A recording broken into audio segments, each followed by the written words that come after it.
Welcome back to Scouse Farm. I know I've been putting out the building videos and things lately, but I'm working out of the office for a couple of weeks, so I just wanted to give you a little update in the back garden and the front garden. And I did just film a video, and I was saying how great it was that iPhone have now updated the software to put a pause button on video recording, so that you can pause and then, in my case, harvest some carrots and then carry on. But I didn't realize that there's two buttons when you finish pausing to replay it. One of them stops the video completely, which is the one I pressed because I'm an idiot, and the other one lets you carry on with the video. So here we are again, and I'll try this time. No need to pause the video this time, so it should be all right. But I've learned a lesson.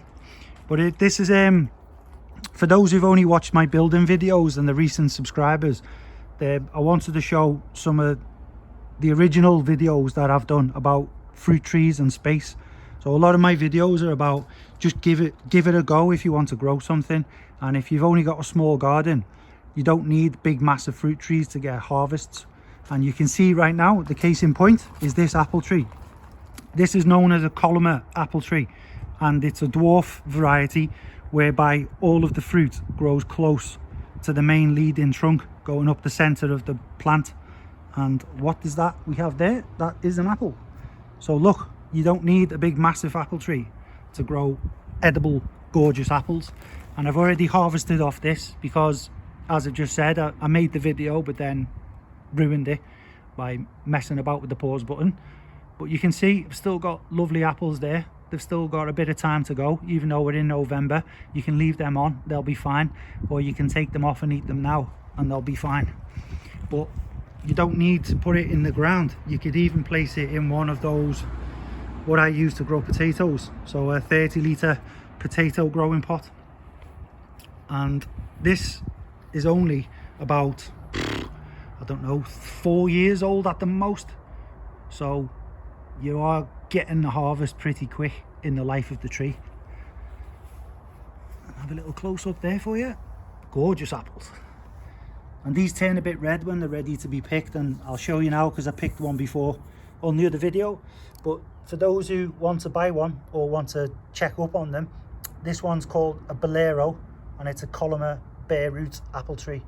And I bought this one from a UK gardening company called U Garden, and they usually stock them in spring, so whether they've got them now I'm not too sure, but there will be other places that sell them. Just look for a columnar apple tree and you'll be able to grow your own fruit in a very small space. And just to show I'm not lying, I have harvested one before, put it on the bin for you, but you can see there it goes a bit red near the top. And the first one I harvested like a few weeks back, that had a lot of red in it. Well, let's get you out to the back. I mean, what, it's November now. Just look at this. Might surprise a few people who don't deal in gardens, but what are these? Strawberries. And it may or may not turn red, but as long as the slugs don't get to it, I'll probably pull that off the plant and leave it on the window sill inside the kitchen, and it'll go red in about a week or two and be ready to eat. Not as good as a summer one, but it's still a strawberry, it's still free food. And there's a few in there as well. Oh, what, something got to that last night. Look at that. So there is an indication of creature damage. So there must be a slug on the loose in there, because that was full last night when I was out here. And look how much damage has been done in less than 24 hours. So that's not going to be getting ate by me, that's for sure. I'll just swing you past some of these little seedlings I've got going, and we'll go out to the main event, which was the carrots that you would have seen in the ground, which I then pressed pause, harvested, and then when I went to replay the video again, I deleted it by mistake. So that's user error, not software update error. But look at this now. This was just the last little harvest in a small section, and I am very happy with that. There's some little tiddlers in there, some little rubbish ones, but that's good food, because these were just sacrificial carrot seeds that I had left over.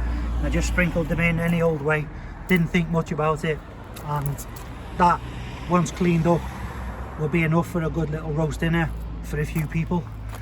Look, just to gauge it by the size of me next to me hand, these are good carrots, and luckily for me there's no obvious root fly damage on a lot of them.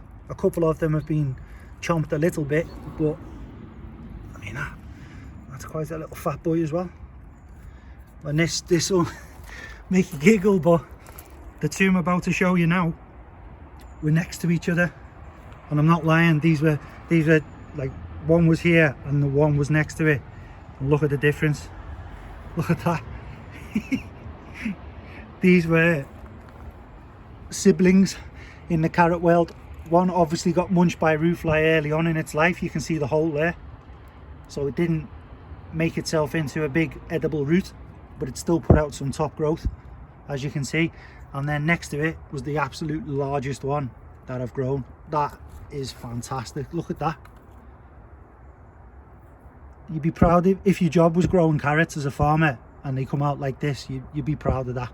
There was a bit of damage there as well. Root flies gone in there, so I'll cut that off and get the good bits out of it.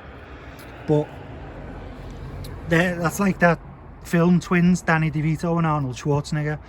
I think this is an example of what can happen with a carrot harvest, because you don't know what's going on below the ground. You can see top growth and think, yeah, great, we've got a carrot there, and then you get that. So it's not gonna feed the family, is it? Right, and while we're here, I'll just take you around and show you how the compost is getting on. And you can see all this wood chip that I got for free in the park. So that's brilliant. I just love putting this down every winter, and unfortunately the local cats like it as well. They poo in it and flick it up, and all the birds dig in it as well, so you've got to be careful you're not standing in any cat poo when you're walking around here. But as we go past the fish pond, they're all hiding underneath today. The active compost heap. I put some chippy paper on top there. I'll just move that for you. So that if you do order food from a chippy, don't throw the paper out, just lay it down in your compost. It's brilliant. But look at that, mixed in leaves, compost, grass clippings, kitchen scraps. That is nearly usable, or pretty much okay to throw on top of your beds and borders as it is, and that come spring will be perfect. So close that back up. But yeah, you know, if you get packages delivered, which most people do to the house, parcels in brown cardboard boxes, as long as you take the sellotape off and it's not got that shiny film over the outside with a advertising label on it, then just put it in the compost. Brown paper, brown cardboard, get it in there. And you can see now underneath these red compost worms, loads of them, all lying around, climbing about looking for the moisture. So already we've got loads of worms, which is a sign of a good compost heap, because if the worms want to eat it, look at them all getting out. Escape to victory there. No chance, mate, you're going back in. Get in. And for anyone who's squeamish, look away now, because I'm about to get up close and personal with some worms. Yeah, just throw them back in, or it doesn't really matter. Even if they fall on the floor, they'll get back in anyway. And get them out the way. You just don't want to squash them with the lid, because they're beneficial. Right, lid back on. And I'm going to go and clean these carrots up now. So again, I'm working out the office for a week or two, and I'll try and get out at the weekends to find some interesting buildings, or I think I'm going to do one in Walton Village soon about the baths and some of the old buildings there. So stay tuned for that, please, and like this video if you liked it, and subscribe to Scouse Farm if you're new. And Scouse Farm, we'll see you all again soon.